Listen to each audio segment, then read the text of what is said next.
I don't want to get emotional, but I mean, that's why like the last season or the last year I've like experienced the lowest point and the highest point as well. Welcome to another edition of Boast About It. We're here with Nouran Gohar, world champion. Thank you very much for coming. Thank you for having me. I'm so excited to be here. You flew here 2 days ago from Seattle where you won your last tournament. How do you feel? Happy. No, I'm feeling, I think, happiness and very grateful too. Like, I think grateful is the word, yeah. It feels like you're on a real roll at the moment. I think you've got like 25 victories in a row, I think. Yes, correct. And how's that feel? I mean, are you on your road to the 555 victories? I'm far away from Jahangir for sure.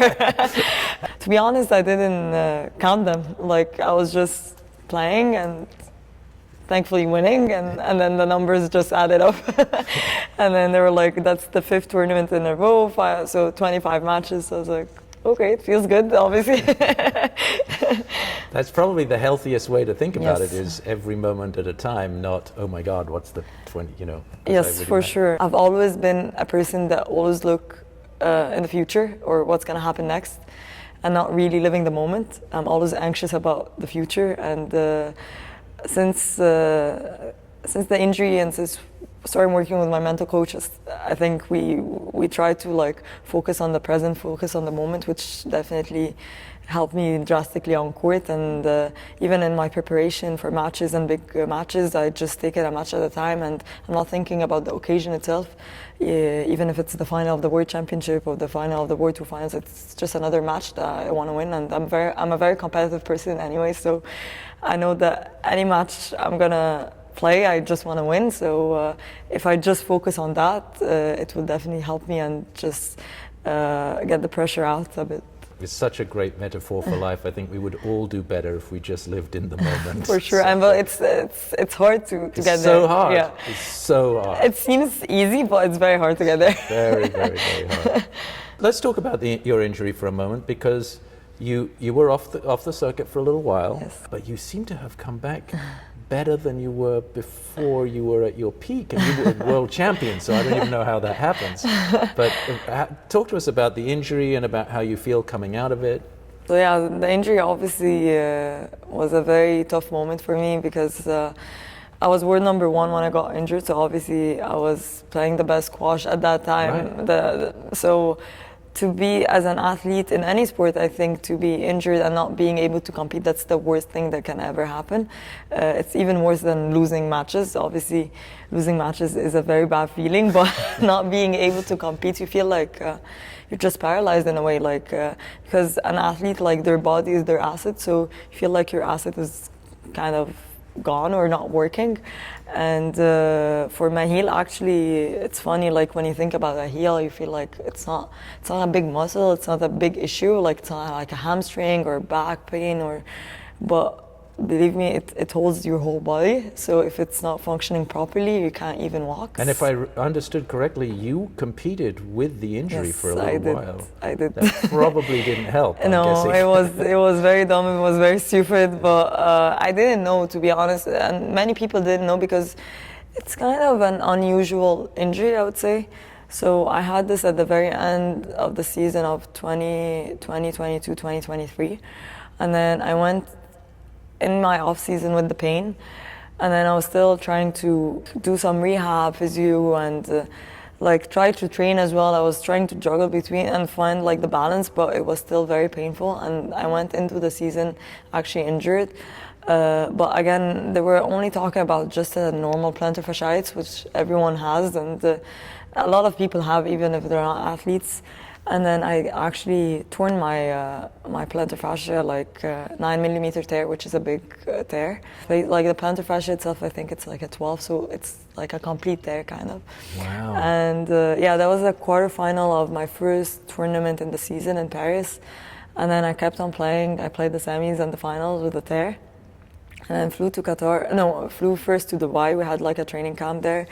And then when I went there, I could barely walk. and I'm known for being like kind of good with pain. Like I can take pain, like I'm okay with it. And then so to reach the point where I can barely walk, it meant like there is something wrong. And then after that I flew to Qatar, we had another tournament, and then I got really sick. So that was actually why I couldn't like play in the quarterfinals. But then there's obviously the very big center, the Aspetar, and I went and checked with the doctor, and then she asked me to like spread my toes, and I couldn't do this. So she told me, I'm pretty sure you have like a nerve that is compressed, like it needs an operation. And then I did an MRI, so she's like, good news, you don't have a compression nerve, but bad news, you have a tear of 9 millimeter. You have to be immediately in a boot. I have no clue how you're walking right now. So yeah. Because you can stand huge amounts of pain, that was the only reason.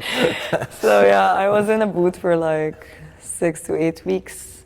How long were you off the circuit in the end? Yeah, it was 4 months, and for me, like the first 2 tournaments weren't really like, I wasn't really competing, and then we had the off season before this, so we can talk about 6 months, like properly competing. Yeah, I was out for 6 months. Yeah. So you're sitting at home with a boot, yes. as opposed to working flat out all the time. How was that for your head? There were different phases actually. First, I think I was in denial, like I wasn't really getting the idea that I'm injured, I'm not able to compete, and I was I went back to Egypt actually at that time, so I was spending time with my family, and I'm very close to my family. Like in Egypt, family is very important, and I've missed that being in the US. So I was actually happy at the beginning. For the first 2 weeks, I was happy to be surrounded by the people I love, having full support, full emotional support. But then after 2 weeks, it started hitting me that I started seeing players competing at the US Open, for example, which is one of my favorite tournaments. And I'm sitting on the couch having my leg like there and just watching. It did hit me. And then I got depressed at some point as well. And then I did my rehab in Austria at the Red Bull Rehab Center, which is great. And again, like one of the best foot specialists there saw me, and he asked me to do like 3 PRP injections, which were very, very, very painful. 3 what injections? PRP injections. Oh, I don't know what those are. So it's like a plasma. Ah. So it's like technically they take like blood from your own blood, and then they separate like the blood from the plasma, and then they inject the plasma into like the injured part. And that helps it heal faster. Yeah. The process itself, like taking the blood and then injecting in the heel, was super painful. And I was completely by myself as well. So I stayed there for 4 weeks. I spent my birthday there. No one with you? No one with me. My physiotherapist came for the first 5 days, but he couldn't like just stay. Yeah, he just made sure that I'm feeling okay. I'm having the right people around me, and obviously they took very good care of me. But again, like I was completely lonely. Yeah, it was very, very lonely. Like it was very lonely. I spent my birthday there by myself, crying in my room. I'm gonna cry. No, it's so this is the life of a #1 squash player. I don't want to get emotional, but I mean, that's why like the last season or the last year I've like experienced the lowest point and the highest point as well. Yeah. So that was the lowest point, I think, and then I was supposed to be back on court in December, but then I wasn't responding to the treatment as planned, so I had to take an extra 2 injections after that. And for me as a person, I'm always like I like things to be planned and nothing to be like unorganized. So when they told me like you're gonna be back in December, I was like, my head was like, I'm gonna be back on December. So when they told me, oh no, you can't be back on December, I felt like, oh my God, I felt like my whole world was like collapsing, and I was like, no, that's so bad, and I was very depressed at that time. And then went back to the US after that, and then took my last PRP injection here in New York, and then I went back on court mid-December. So you have come back, I mean, like a rocket ship. I mean, it's so impressive to see. I've seen you a couple of times. You played a match, a friendly match down at Open Squash against a guy that I know, and you crushed him. Do you usually train with women or with men or a mixture or? More with guys, I would say. In Egypt, back home, I train with a lot. No one else can keep up? No, it's not that. It's I think right now in the women's game, the level is like so high, and I feel like it's thanks to the top three that I'm blessed to be among them. Like I think we raised the bar even more. But everyone is catching up, and like all the top 10 have been incredible in terms of athleticism, squash. They're improving with every single event. But obviously, since you have this very big competition between the women, I think playing with guys can make you even better. So that's why I think I train with guys even more. Yeah. Well, it was great fun to see you. People. So I should thank you for coming to teach the camp here. You were winning a finals on Saturday, and you're in Manhattan teaching a camp at Open Squash on Monday. So that's so generous of you. Thank you. Well, I'm very happy. I mean, Open Squash, they welcome me every single time I want to come and hit, and they've been such a great support and such a great family for me. And although I live in Connecticut, it's still like it's not that far, but whenever I come, everyone is very nice and very friendly, and the courts are amazing. I think that's the best facility in New York, so I'm always very happy to come back. And I also I told Tamara, like, whenever I come to Open Squash and leave the course, I'm actually feeling so much positivity and so much energy, which is very nice to feel, and you don't feel that everywhere, to be honest. Yes. Did you know that there's a little little joke goes around Open Squash that we know when you're on court? Oh, because how hard I hit the ball? Yes. Yes. It's like, oh, you walk in and you hear the different sound. And you're like, oh, Gohar's on court. I hope I'm not too noisy, though. No. It's only complimentary. It's only good. complimentary. It's just so impressive. But I wanted to talk to you about the difference between, we have a very mixed set of juniors here in New York. You obviously grew up in Egypt, where the junior program is much bigger and more robust. Can you talk to us about the differences between the two and what it's like with these juniors here? Oh, first of all, I think the US are making a huge improvement in terms of squash. I think they're one of the best countries right now in squash. I've watched the nationals back in March at the Spectre Center. The competition is huge.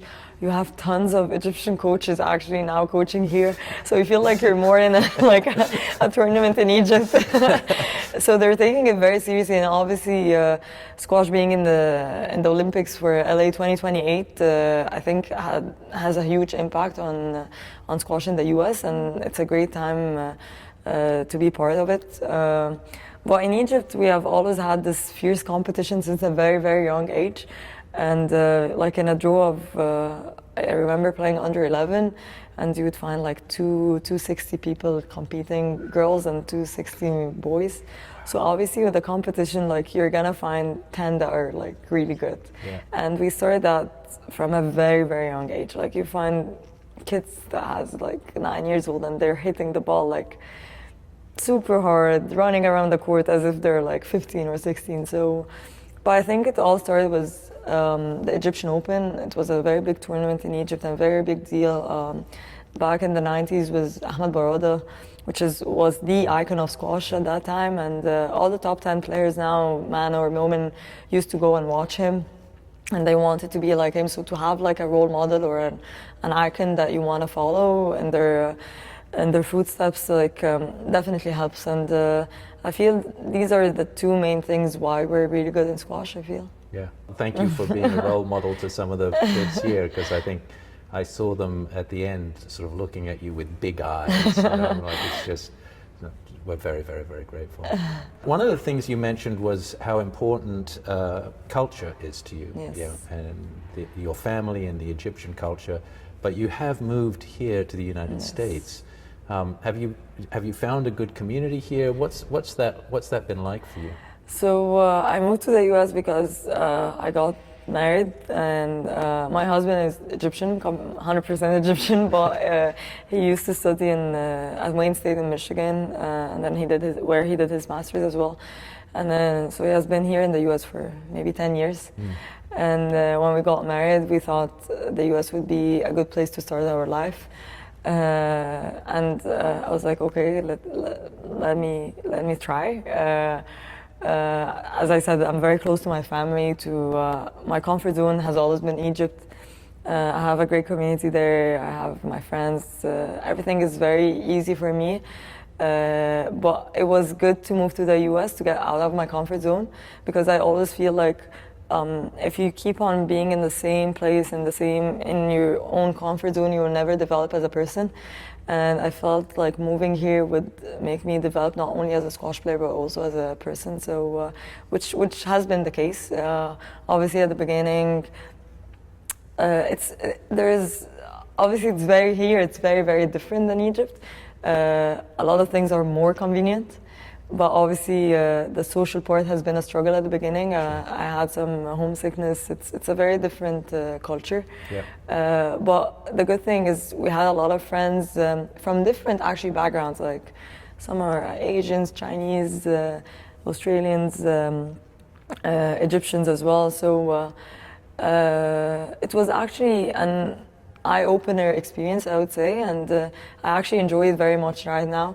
I was just talking to some friends. I'm like, I love like spending some time here and some time in Egypt, like 6 months here, 6 months in the US.